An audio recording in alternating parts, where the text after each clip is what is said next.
Can fighting games thrive on the PC platform? From the arcade, to the home console, to the PC, fighting games have had a bit of a rough time competing with more popular genres.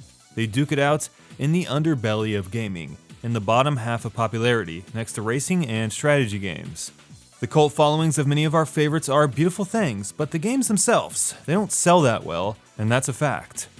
But when done right, I would argue that fighting games can be some of the best games out there. But it's not just about surviving on the PC platform for fighting games, it's about thriving. Competing in the deep ocean of our market today requires games to do just that.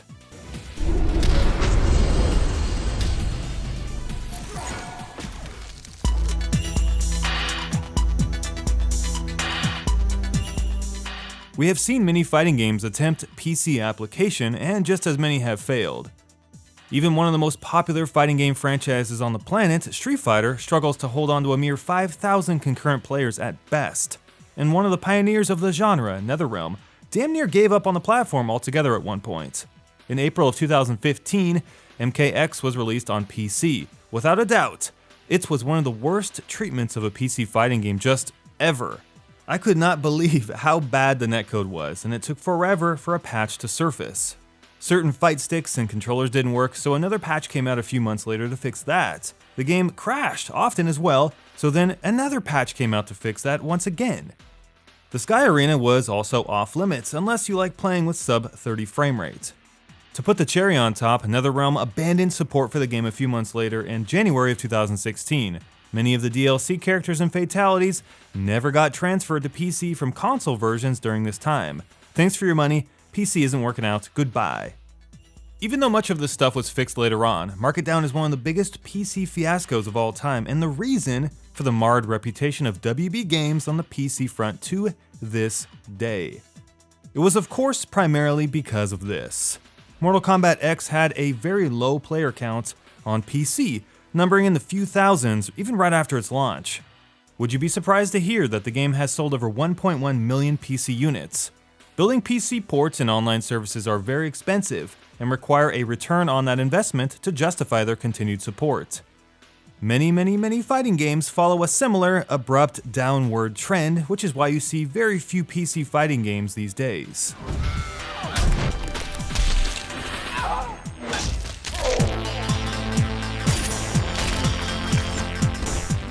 The process of getting a green light for a PC port is often found in the ROI, or return on investment. Typically, fighting games begin as console ports. At some point during development or pre-planning, a team will estimate the earnings for a PC port and do what's called income projection. This trend identifies the potential income stream after all expenses have been paid. So basically, the profits or losses associated with having an additional port, in this case a PC one. If the projected profits are equal to or higher than projected costs, a PC port should be considered. Now keep in mind these are what are called economic profits, or final profits after all expenses have been paid, so even with an economic profit of 0, it would warrant a PC port. Now of course, there are other factors at play too.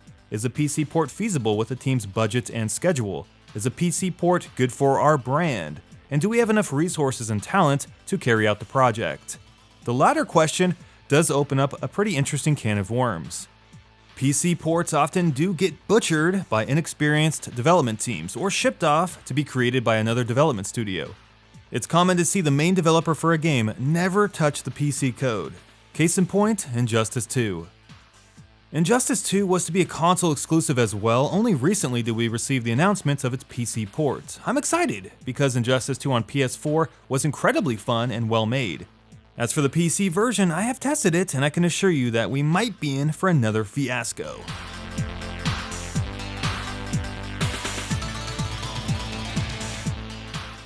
Shady netcode is the grim reaper for fighting games, the vulture sitting patiently on its shoulder. It is imperative that a fighting game runs smooth and lag-free, or else what's the point?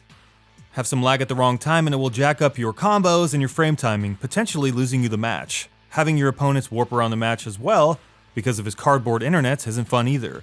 Infrastructure needs to be put in place to minimize these interruptions, and it has to be good. Proper display information needs to be provided to players, showing the connection strength of their opponents. If it's crap, we deserve the right to opt out of the match, or better yet, set minimum connectivity standards for matches. These are basic things missing from so many fighting games today. Hurdle number 2, a lack of crossplay. If the implementation of crossplay, regardless of genre, isn't the biggest oversight in our industry, I don't know what is. Crossplay allows different players from different systems to play with one another, but we all know that is an incredibly rare feature in video games today, and there are big reasons for it. The obvious one is of course money, but one of the biggest ones people forget to consider is community management.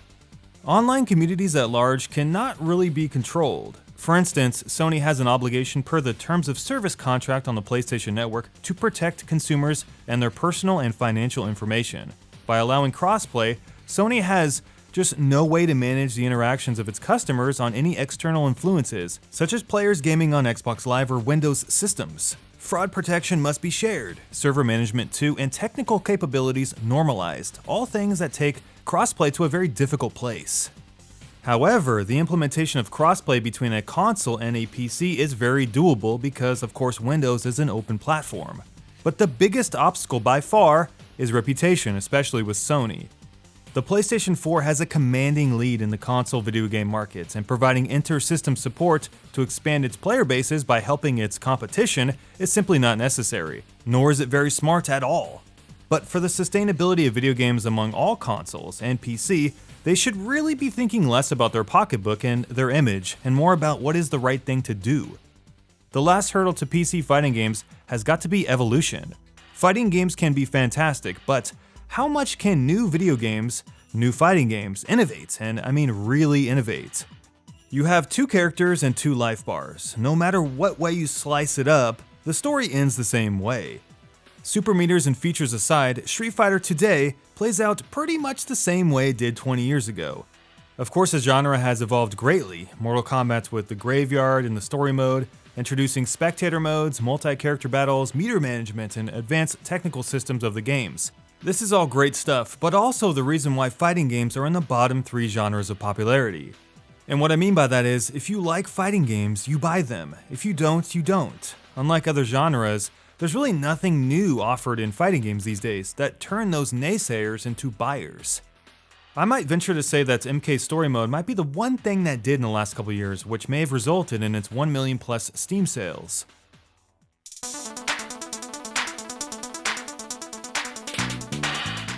PC fighting games are fighting an uphill battle.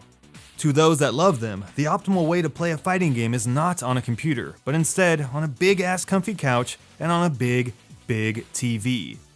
PC fighting games need support, they need crossplay, and they most certainly need some polish these days.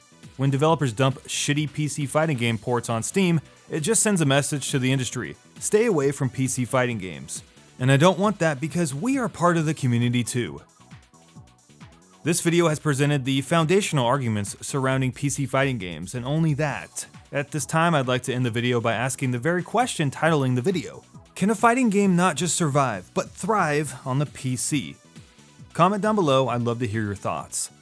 Have a great day, guys. Thank you very much for watching, and we'll see you in the next video. Peace, love, and happiness, guys.